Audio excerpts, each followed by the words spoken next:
Bonsoir Pierre Moscovici. Bonsoir. Vous êtes un ami de Dominique Strauss-Kahn. On va parler avec vous de ce qui s'est passé cette semaine à New York. Enfin, il y a 48 heures d'ailleurs, des conséquences que cela peut avoir pour le Parti socialiste et pour vous-même, qui êtes allié à François Hollande. Et on va voir pourquoi. Et puis en deuxième partie, vous aurez un débat sur l'économie et le social avec Christian Jacob, le président du groupe UMP, débat qui sera animé en ma compagnie avec mon confrère du Point, Romain Gubert. Mais tout de suite, ce qui s'est passé à New York, c'était il y a 48 heures. Le procureur, Cyrus Vance, a admis que la témoin principale, l'accusatrice de Dominique Strauss-Kahn, avait menti sur un certain nombre de points. Mais pour autant, il n'a pas abandonné la procédure. Il explique pourquoi. Nous avons fourni toutes ces informations au tribunal aujourd'hui. Mais nous n'avons pas totalement abandonné l'inculpation, ni aucune des charges qui pèsent contre la défense. Les enquêteurs du bureau du procureur continueront leur enquête concernant ces crimes. Pierre Moscovici, comment vous accueillez cette déclaration? C'est de l'acharnement ou de la bonne exécution de la justice? Je pense que c'est la procédure. Tant que le procureur n'a pas acquis la certitude que les charges elles-mêmes sont épuisées, il poursuit. Mais enfin, en même temps, il a tout de même renoncé à beaucoup de choses. Il a renoncé à un contrôle judiciaire approfondi avec bracelet électronique, résidence surveillée, très surveillée. Il a remis Dominique Strauss-Kahn en liberté sur parole, ce qui est quand même quelque chose d'important, même s'il n'a pas encore son passeport et s'il est cantonné au territoire des États-Unis. Et puis surtout, le procureur lui-même a reconnu que la plaignante avait menti sur un nombre de points importants qui mettent en doute sa personnalité, son comportement, et y compris la véracité de son récit sur ce qui s'est passé autour de cette chambre 2806 du Sofitel. Et donc on sent bien, et d'ailleurs l'avocat de la défense lui-même l'a dit, que le procureur est en train de poser les éléments pour un non-lieu. C'est la phrase même de Kenneth Thompson, qui est l'avocat de Madame Diallo. Et donc, si vous voulez, je pense que ça a été un coup de tonnerre heureux et que c'est une étape essentielle vers un dénouement plus rapide que prévu et là aussi heureux pour Dominique Strauss-Kahn. Et j'espère que très vite, nous le retrouverons blanchi de toutes ces charges, innocenté, et puis aussi libre de ses mouvements, avec un passeport en poche, libre de son expression, libre de sa pensée, et c'est tout le mal ou tout le bien que je lui souhaite. Alors on va reparler évidemment du rôle de Dominique Strauss-Kahn dans un instant, mais je voudrais qu'on aille à New York rejoindre Thierry Arnaud, qui se trouve devant la maison où loge Dominique Strauss-Kahn, mais avec une question: est-ce que le rôle du procureur, la manière dont il a mené cette enquête, est mis en cause aux États-Unis, Thierry? Oui, absolument, Olivier. C'est une véritable avalanche de critiques qui s'abat sur Cyrus Vance depuis 2 jours maintenant dans les journaux américains. Et pour une raison très simple, on lui reproche d'avoir confondu vitesse et précipitation, d'avoir choisi la solution la plus extrême. Par exemple, dès le début de l'affaire, en refusant de négocier avec les avocats de Dominique Strauss-Kahn sur une base raisonnable pour lui permettre de conserver une liberté sous caution. Alors ces critiques, elles émanent de nombreuses sources judiciaires ici à New York. Le New York Times leur consacre un long article ce matin en première page et on y trouve même des citations d'amis personnels de Cyrus Vance qui ont contribué à financer sa campagne électorale et qui regrettent la façon dont il a géré ce dossier. Alors cela étant, il y a une défense du procureur et de ses services qui disent au fond, dès que nous avons découvert la vérité, nous l'avons rendue publique. La justice américaine leur fait obligation de le faire de toute façon. Il ne fait aucun doute que dans l'hypothèse que Pierre Moscovici évoquait d'un non-lieu à relativement bref échéance, les critiques seraient encore plus sévères et peut-être de nature même à compromettre la carrière à venir de Cyrus Vance. Merci Thierry. Et Pierre Moscovici, vous avez des doutes sur le comportement du procureur? Je ne vais pas en exprimer là, parce qu'on a besoin de lui, d'une certaine façon, pour aller jusqu'au terme du non-lieu. Mais je vais parler du système lui-même. Je ne remets pas en cause la justice américaine, mais je suis quand même frappé. On parle là de la carrière de Cyrus Vance.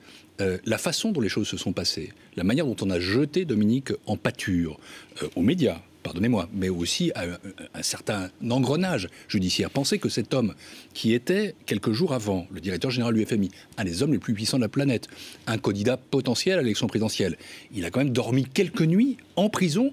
On a même refusé, et ça c'est exceptionnel, sa liberté sous caution, alors que c'est quand même quelqu'un qui avait une respectabilité connue. On s'est acharné sur lui, on l'a vilipendé, on l'a condamné médiatiquement, et sa carrière à lui, elle a été brisée. Il était quand même directeur général du Fonds monétaire international. Il a dû démissionner très vite, peut-être trop vite d'ailleurs.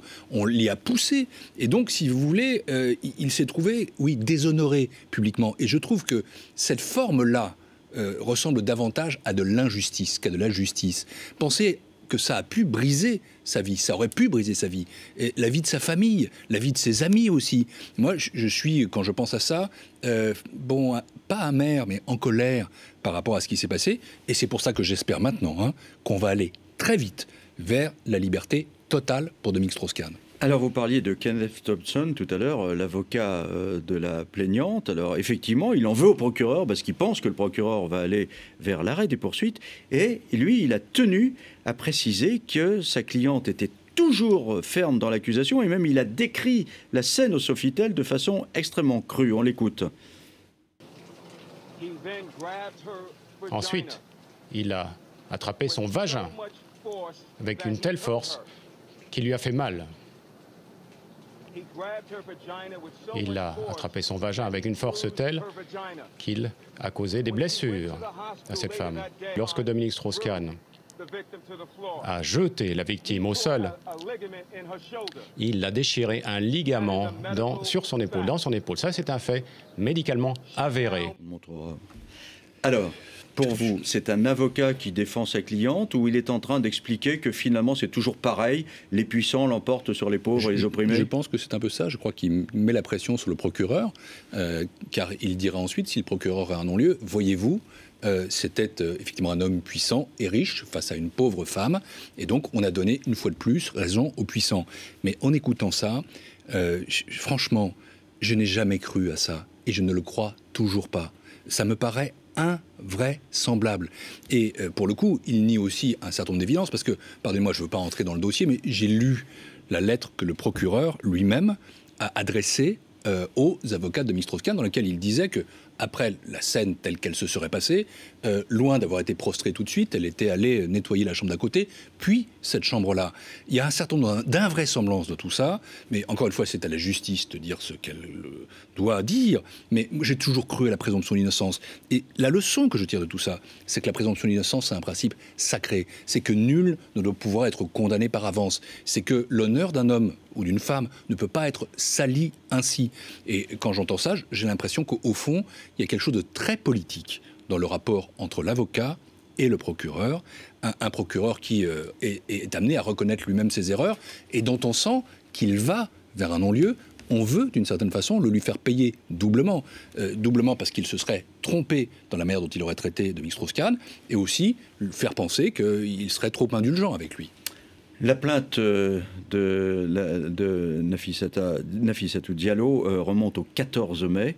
Et le 17 mai, dans la cour du Parti socialiste, Solferino, Jean-Christophe Cambadélis disait ceci. Je ne suis pas du tout, loin de là, un adepte des complots, mais j'ai encore en tête le fait qu'on avait promis à Dominique Strauss-Kahn le feu nucléaire dès qu'il ferait ses premiers pas de candidat. La thèse du complot, Jean-Christophe Cambadélis l'évoquait par une antithèse, si je puis dire. Elle revient aujourd'hui, développée par François Loncle, par Michel Saban. Vous y croyez? Écoutez, moi j'ai toujours refusé, pour le coup, complètement toutes les thèses du complot, même si je dois dire que Jean-Christophe Cambadélis, là, il avait fait preuve, pas seulement au sujet du complot, mais au sujet de l'innocence, d'une prescience, quand il avait dit aussi, Dominique Strauss-Kahn sera bientôt parmi nous. Honnêtement, il n'en savait rien et il ne pouvait pas le savoir, mais ça se trouve ainsi. Et c'est tant mieux. Mais s'agissant du complot, il faut toujours chercher qui complote, pourquoi faire, quels sont les motifs. Il faudra toutefois, après que cette affaire se soit dénouée, se poser un certain nombre de questions. C'est-à-dire, qu'est-ce qui s'est passé effectivement? Et le rôle, effectivement, de la chaîne Accor, de la direction de l'hôtel, un certain nombre de questions devraient poser. Mais faites confiance, pour le coup, aux médias américains. Une fois qu'il sera reconnu, ce que je crois, qu'il y a eu erreur judiciaire, on cherchera de manière très précise ce qui s'est passé et comment ce piège a pu être armé. Je préfère parler de piège que de complot. Qui aurait pu avoir voulu nuire à Dominique Strauss-Kahn à ce point? Je ne suis pas du tout, moi, dans les allégations. Je suis dans le temps judiciaire. Et ce temps judiciaire, c'est que Dominique Strauss-Kahn, pour l'instant, est encore accusé, que des charges pèsent sur lui. Et c'est après qu'il sera temps de penser à ça. Mais croyez-moi, on saura ce qui s'est passé. On le saura. Et ceux qui se sont rendus coupables, peut-être d'un certain nombre d'utilisations ou d'instrumentalisations de cette affaire, seront connus. On va passer à la deuxième séquence de cette émission, le reportage.